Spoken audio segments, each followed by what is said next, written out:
शानदार हिंदी पॉडकास्ट सुने earshot.in पर और डाउनलोड करें earshot ऐप भी। दूर से एक गोली आई, सीधा सीने को चीर गई। वो थम से वहीं बैठ गया, लेकिन अगले ही पल अपनी बंदूक संभाली और पाकिस्तानियों पर गोलियां बरसानी शुरू कर दी। जिस्म से लहू की धार बह रही थी, लेकिन मौत उसके पास जाने की हिम्मत जुटा नहीं पा रही थी। तभी एक धमाका हुआ और वो परमवीर माटी को लहू से सींच गया। भारत मां पर प्राण न्यौछावर करने वाले इस सपूत का नाम है कैप्टन विक्रम बत्रा।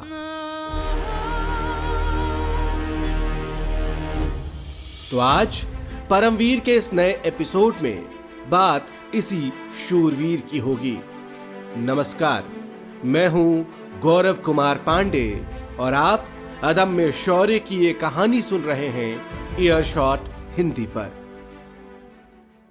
तारीख 6 दिसंबर साल 1997।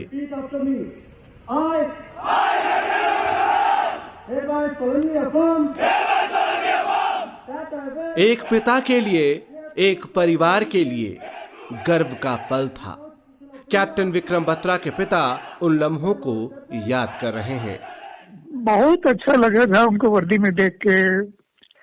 जब हम गए वो खुद भी खुश थे काफी। आपने भी देखा होगा, ये लोग अपनी कैप ऊपर फेंकते हैं और फिर ये लोग काफी खुशी मनाते हैं, डांस करते हैं। तो उसके बाद में पार्टी वगैरह होती है, परेड होती है उससे पहले। तो बहुत ही एक अलग किस्म का वो नजारा होता है जब इनका पासिंग आउट होता है हमारे यंग ऑफिसर्स का वहां से। तो बहुत खुश थे और बहुत सज रहे थे, बहुत जच रहे थे आर्मी वर्दी में। उनकी जो इच्छा थी वर्दी की, वो पूरी हुई थी। ये वो दिन था जिस दिन विक्रम बत्रा की जिंदगी पूरी तरह से बदल गई। उनकी जिंदगी भारत माता के नाम हो गई। मर्चेंट नेवी की बड़ी सैलरी वाली नौकरी को ठोकर मारकर विक्रम बत्रा ने अपने लिए ये जिंदगी चुनी थी। उनकी मां बताती है कि कैसे युवा विक्रम बत्रा ने ये फैसला किया था। मेरे को कहने लगी, मम्मी एक बात आपसे कहनी है। मैंने कहा बोलो, कि आपको पैसे की जरूरत है? मैंने कहा नहीं, मेरे को पैसे की हमें जरूरत नहीं है, इसकी दुआ है सारी। तो कहने लगे तो बस ठीक है, मर्चेंट नेवी में तो पैसा बहुत है, लेकिन मम्मी मैंने नहीं जाना, मैं कुछ करना चाहता हूँ और वो जो भी कुछ भी करना चाहता हूँ वो सिर्फ आर्मी में ही हो सकता है, तो मैं आर्मी ज्वाइन करूँगा। मैंने कहा बहुत अच्छी बात है, अगर आपकी ये विश है तो हमारी भी यही विश है और हम आपके साथ हैं। ठीक है, आप आर्मी ज्वाइन। अब वो लेफ्टिनेंट थे। 13 जम्मू कश्मीर राइफल्स में कमीशन हुए और तकदीर ने उनकी वीरता के लिए एक अदम्य पटकथा तैयार कर रखी थी। उस वक्त विक्रम के परिवार वालों ने शायद सपने में भी नहीं सोचा होगा कि आगे क्या होने वाला है। खुद विक्रम ने भी नहीं सोचा होगा कि इतनी जल्दी जिंदगी में जंग लड़ने का मौका मिलेगा। सिर्फ 18 महीने ही हुए थे कि करगिल में युद्ध जैसा माहौल बनने लगा। उनकी यूनिट को यूपी के शाहजहांपुर के लिए मूव करने के आदेश मिले थे, लेकिन अचानक करगिल जाने का आदेश आ गया। विक्रम बत्रा की मां को आज भी अच्छे से याद है कि उनके बेटे ने जब करगिल जाने से पहले फोन किया था तो बात क्या हुई थी। उसने यही कहा था कि मम्मी हम लोग कारगिल युद्ध में जा रहे हैं, तो आप अपना आशीर्वाद दीजिए ताकि हम सफल होकर के लौटे। तब तक युद्ध का ऐलान नहीं हुआ था। हालांकि माहौल तनावपूर्ण हो चुका था। एक तरफ वाजपेयी जी की अमन की बस चल रही थी, दूसरी तरफ सरहद की टोह लेने गई 3 पेट्रोलिंग पार्टियों का कोई अता पता नहीं था। इसी में विक्रम से महज 2 साल बड़े कैप्टन कालिया की टुकड़ी भी थी। जंग का ऐलान नहीं था, लेकिन हर रोज गोलीबारी, बमबारी की खबरें आ रही थीं। हर रोज शहादतों का दौर जारी था। ऐसे माहौल में विक्रम बत्रा के पिता जीएल बत्रा ने भी दिल को फौलाद करके बेटे को जीत का आशीष दिया था। तो वहां पे इन्होंने जब फोन किया था कि हमारी जो यूनिट है, बटालियन जो है, वो द्रास के लिए रवाना हो रही है और वहां लड़ाई शुरू हो चुकी है, जंग शुरू हो चुकी है। तो जब जंग का नाम नेचुरली आता है तो कोई भी पेरेंट्स हो थोड़ा सा हिल जाते हैं। पर हमने यही कहा था कि बेटा आप जो है you remember the God always and you go there, perform your duties well, and our blessings are with you. This what we said to him at that time. ये दोनों ने हमने यही कहा था, मैंने भी, मिसेस बत्रा ने भी यही कहा कि बेटा अपनी ड्यूटी निभाना, ईश्वर को हमेशा साथ में रखना, एंड हमारा आशीर्वाद आपके साथ। विक्रम बत्रा की यूनिट को घुमरी में रखा गया। वहां ट्रेनिंग हुई। हाई एल्टीट्यूड पर अचानक जाने से कई तरह की परेशानियां होती हैं। सांस लेने में तकलीफ होती है, ठंड हड्डियां गलाने लगती है। इसीलिए शरीर को पहले कुछ दिनों तक उसकी आदत डालनी पड़ती है। इस दौरान युद्ध विकराल रूप ले चुका था। पाकिस्तानी सेना और पाकिस्तानी आतंकी ऊंची ऊंची पहाड़ियों पर कब्जा जमाकर बैठ गए थे। लड़ाई जारी थी। तोलोलिंग की चोटी पर जबरदस्त घमासान हुआ।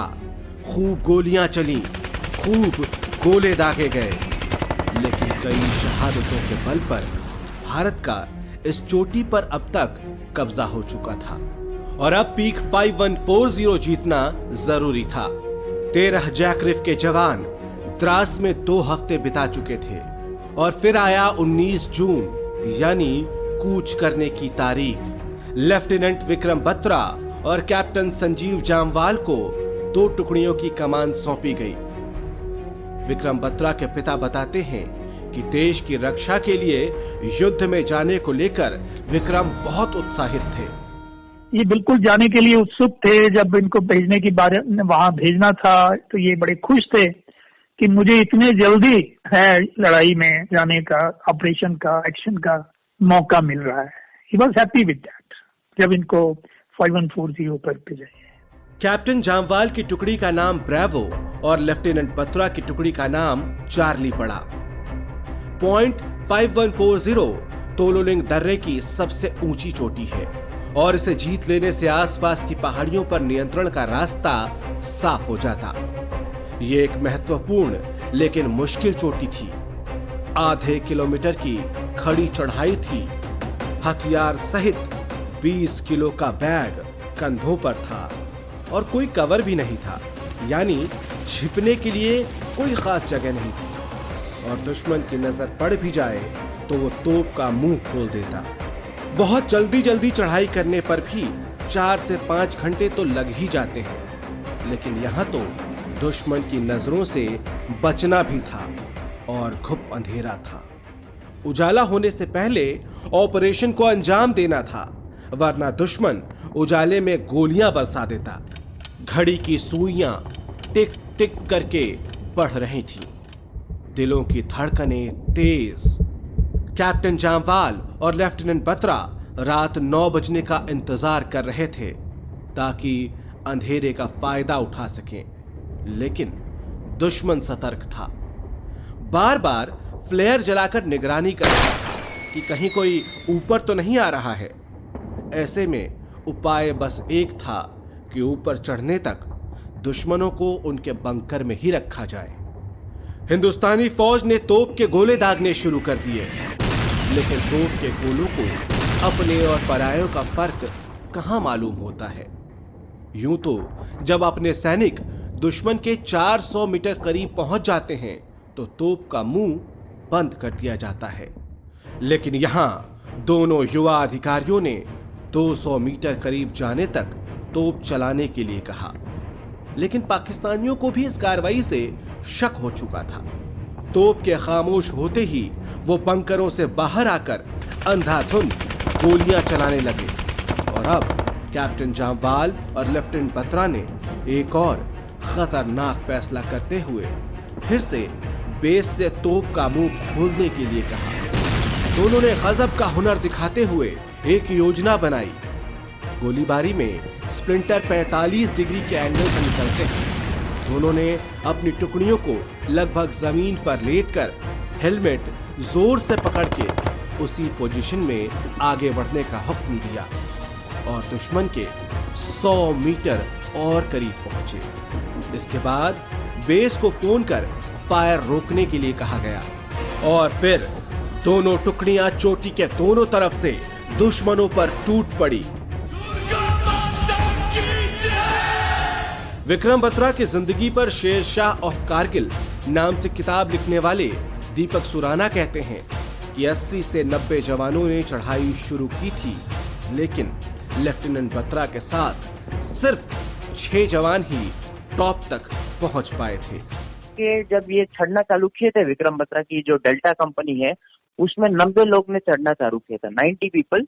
उसमें लीडिंग स्कॉट थे मेहर सिंह, राइफलमैन सुनील कुमार और विक्रम बत्रा थे इनके जस्ट बगल में।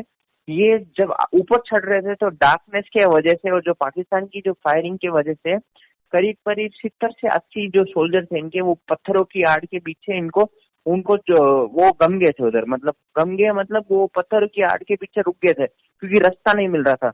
आखिर में जाते जाते सिर्फ 6 बंदे पहुंच पाए थे। जो 5140 की जो मेन चोटी है ना, डेल्टा कंपनी के सिर्फ 6 बंदे पहुंच पाए थे।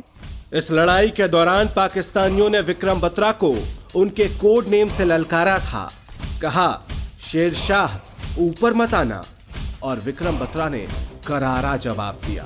शेर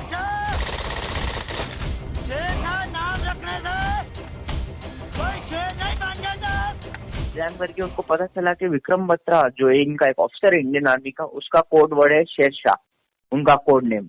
तो पाकिस्तानियों ने इनको ललकारा था कि शेर शाह ऊपर मत आना, ऊपर आओगे तो वापस नहीं जाओगे। तो जब ये विक्रम बत्रा ने ये सुना था तो उन्होंने वापस जवाब में बोला था कि 1 घंटे में पता चलेगा कि कौन रहेगा और कौन नहीं। टॉप पर पहुंचने के बाद लेफ्टिनेंट बत्रा ने जंप लगाई और पहले बंकर को ग्रेनेड से उड़ा दिया। पहला बंकर इन्होंने डिस्ट्रॉय किया था with the use of hand grenade. पहले बंकर में इन्होंने हैंड ग्रेनेड डाला था, उसमें से 2 पाकिस्तानियों को उन्होंने उधर मार गिराया था। और फिर दूसरे जो 3, 4, 5 जो टोटल 5 बंकर थे उनके ऊपर इन्होंने रॉकेट लॉन्चर के 3 राउंड फायर किए थे। पहले बंकर को उड़ाने के बाद बिजली की रफ्तार से दूसरे बंकर पर लपके। उनका यह हौसला देखकर बाकी सैनिकों में भी जोश भर गया। गोलियों की तड़तड़ाहट से पीक 5104 गूंज रहा था। ग्रेनेड फट रहे थे। रॉकेट लॉन्चर से पाकिस्तानियों पर दनादन फायर होने लगा।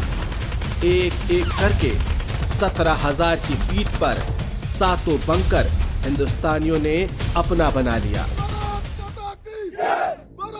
चुन चुन के पाकिस्तानियों को मौत के घाट उतारा जा रहा था। विक्रम बत्रा ने हैंड टू हैंड कॉम्बैट में भी 4 आतंकियों को मार गिराया। जो बच गए थे उन पाकिस्तानियों में खौफ इतना था कि भागने के चक्कर में खाइयों में जा गिरे। उजाला होने में अब भी 1 घंटा बाकी था, लेकिन ऑपरेशन खत्म हो गया था। उधर बेस कैंप में बेचैनी थी, इंतजार हो रहा था। विक्रम बत्रा ने फोन पर कमांडर वाई के जोशी को अपने अंदाज में ऑपरेशन की कामयाबी का संदेश दिया और कहा, ये दिल मांगे मोर। चाणक्य, ये दिल मांगे मोर। चाणक्य, रिपीट, ये दिल मांगे मोर। और इनके जो एक और कंपनी जो आ रही थी उधर से, जो लेफ्ट साउथ वेस्ट से आ रही थी, संजीव जमवाल की कंपनी, उन्होंने भी लगभग ऐसा ही काम किया था। फर्स्ट उन्होंने 2 बंकर कैप्चर किए, फिर विक्रम बत्रा की टुकड़ी ने 5 बंकर कैप्चर किए। कुल मिलाकर 7 बंकर इन्होंने 4:30 बजे 20 जून 1999 तक सारा फीचर 5140 जो द्रास वैली का हाईएस्ट फीचर था उसको उन्होंने क्लियर कर लिया था विदाउट एनी कैजुअलिटी। और सबसे बड़ी बात वही थी कि बिना कैजुअलिटी के इन्होंने इतनी बड़ी जीत हासिल कर ली थी। इस जीत की तस्वीरें पूरे देश ने देखी। सबसे अच्छी बात कि ऑपरेशन में भारतीय सेना में कोई कैजुअलिटी नहीं हुई। कैप्टन बत्रा के पिता को वो दिन आज भी याद है। जब ये खुशखबरी दिल्ली तक पहुंची थी कि 5140 को जीत लिया गया है, तो वहां से जनरल साहब ने भी इनको फोन किया था और इनकी पीठ थपथपाई थी। जीत से गदगद अधिकारियों ने विक्रम बत्रा से पूछा, तुम्हें क्या दिया जाए? उन्होंने कहा, कंधे पर 1 स्टार और लगा दीजिए। फिर युद्ध के दौरान ही विक्रम बत्रा लेफ्टिनेंट से कैप्टन बना दिए गए। कैप्टन बत्रा के हौसले बुलंद थे और इस जीत के बाद से भारतीय सेना में भी एक नए जोश का संचार हो गया था। लेकिन लड़ाई अभी खत्म नहीं हुई थी। अगले एपिसोड में आपको कैप्टन विक्रम बत्रा की कहानी का वो हिस्सा बताएंगे जो शायद ही आपने सुना हो। तब तक रखिए अपना ख्याल और सुनते रहिए ईयरशॉट। नमस्कार।